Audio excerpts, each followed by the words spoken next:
to put him in a state of disrespect. As a gentleman and talking to a colleague, I think that we need to be measured in what we communicate to the population. We need to be civil because, with humility is a virtue. But that aside, I want to say, my brother, with all due respect, I was in Harvard Kennedy School of Government, and I did political and economic reform in government. And we had a lot of case studies. At an appropriate time, we'll discuss my reading and my findings out of Harvard University. But let me go back to the narrative that you had.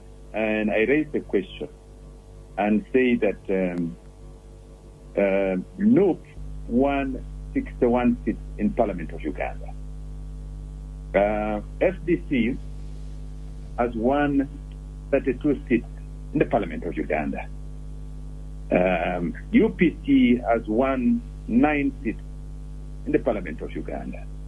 And the Democratic Party, where Honorable Mpuga a few months ago was a member of, has won 8 seats in the Parliament of Uganda, and so on and so forth. Nobody has disputed, and I have not seen him discount these seats that they have won mainly in the central part of the country, in Buganda. The point I'm trying to say here, this was a same election for the same president, same line, same time, same arrangement. I have not seen you question any of these electoral results. And yet you turn the other way and say, no, the other side, we think that it was a free and fair election. And yet this was the same election that you participated in.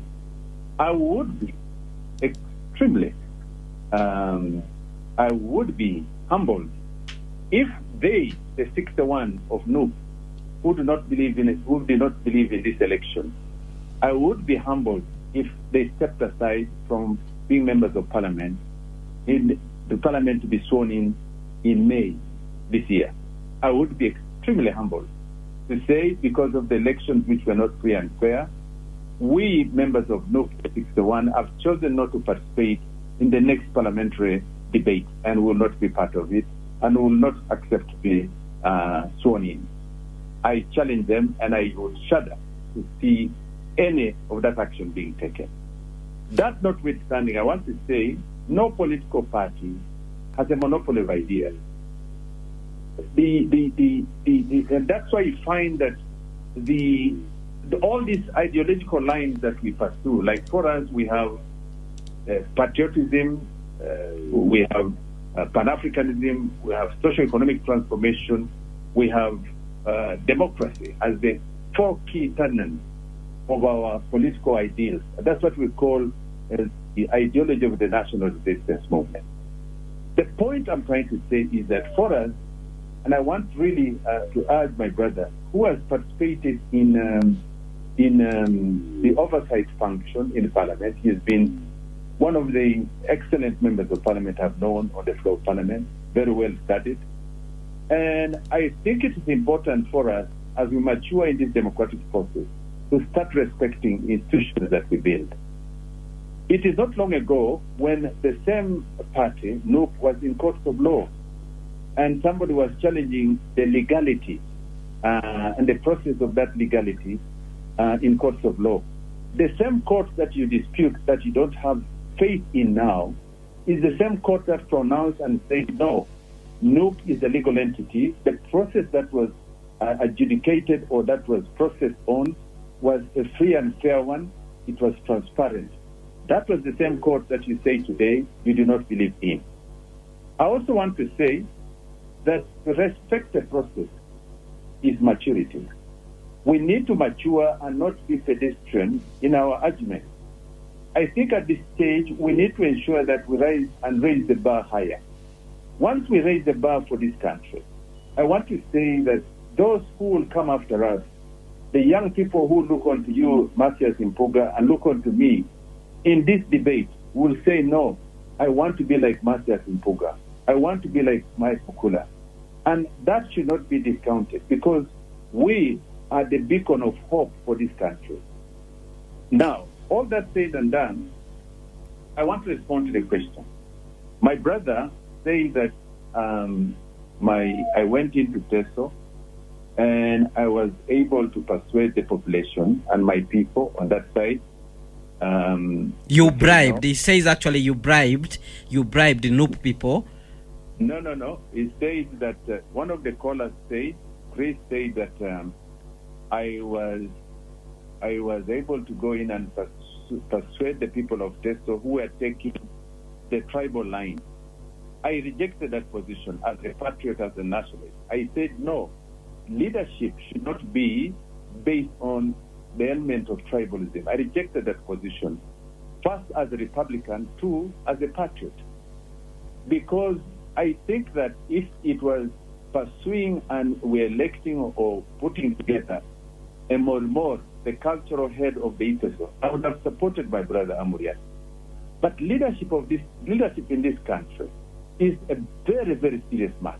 It's a matter of experience. It's a matter of exposure. You must have somebody who is tested.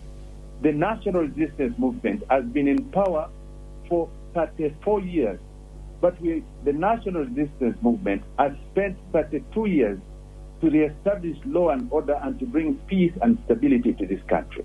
In 1986, we had FOBA. In 1987, we had UPA under Peter Tai. We have had Lakwena. We have had Juma Oris in West Nile, Uganda Rescue Front, West Nile Bank Front Part 2. We have had a man called Major General Bamweze, Uganda Rescue Front Part 2. We have had Itongwa in Uganda, Chirimutu. We have had NALU, National Army for the Liberation of Uganda, led by Amon Bazira. We have had ADF. We have had Alice Lakwena, Holy Spirit Movement. We have had CON, the Lord's Resistance Army, who has fought this country, fought this government for 26 years, and has been pursued and defeated 2,000 kilometers in Central African Republic, never to come back again. Well, Honorable Mukula. Let me conclude. Yes. We have had the challenge of the Karamojong. Karamoja, 10% of Uganda's land area, with 11 ethnic groups, have had between 60 to 80,000 guns. More guns than the guns in Kenya, 35,000 armies, in the police, prisons, and police in Karamoja. Very few people in Uganda know that Karamoja was causing mayhem to Acholi, Lango, Teso, the areas of Bugisu, Kapchorwa, Sebei, in the areas of Soy, Chepskunya, inside Karamoja. In one engagement, we would lose 799 people. These are the challenges we have faced as a nation. All right. Many people seem to forget that Uganda is now peaceful from the north to the south, east to the west, as a result of committed and firm assertion to ensure that this country